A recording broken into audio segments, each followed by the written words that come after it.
नमस्कार मित्रांनो, जर तुम्ही हायपरटेन्शन म्हणजेच बीपीची जर औषध घेत आहात, तरी तुमचा जर बीपी कंट्रोलमध्ये राहत नाही, तर याचं काय कारण असू शकते ते आपण समजून घेण्याचा प्रयत्न करून घेऊयात. हायपरटेन्शन आणि बीपी याची पुष्कळ कारणं असतात. म्हणजे जर तुमची लाईफस्टाईल योग्य नसेल, तुम्ही बैठं काम जास्त करत असाल किंवा तुमचं खाणं-पिणं व्यवस्थित नाही आहे, एक्सरसाइज करत नसाल, स्ट्रेस आहे, तर ह्यामुळे तुम्हाला बीपी होऊ शकतो. पण यात सगळ्यात कॉमन कॉज असते आणि जे आपण निग्लेक्ट करतो ते म्हणजे अँक्झायटी. अँक्झायटीमुळे बीपी वाढतो आणि बीपीमुळे तुमचं जे अँक्झायटी आहे ते वाढतं. दोन्ही एकमेकांशी रिलेटेड असतात. पण पुष्कळ वेळा आपण काय करतो, जेव्हा आपण फिजिशियनकडून ट्रीटमेंट घेतो तेव्हा त्यांना आपल्याला जी अँक्झायटी होत आहे, जी घबराट होत आहे त्याबद्दल सांगतच नाही.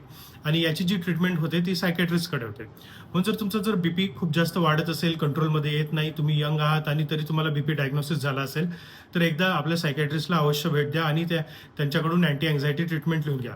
त्यामुळे तुमचा बीपी कंट्रोलमध्ये येईल आणि तुमची झोप वगैरे आणि अँक्झायटी जे आहे ते सगळं कंट्रोलमध्ये येऊन जाईल. तर जर तुम्हाला किंवा तुमच्या मित्रांना असा त्रास असेल तर त्यांच्याशी हा व्हिडिओ जरूर शेअर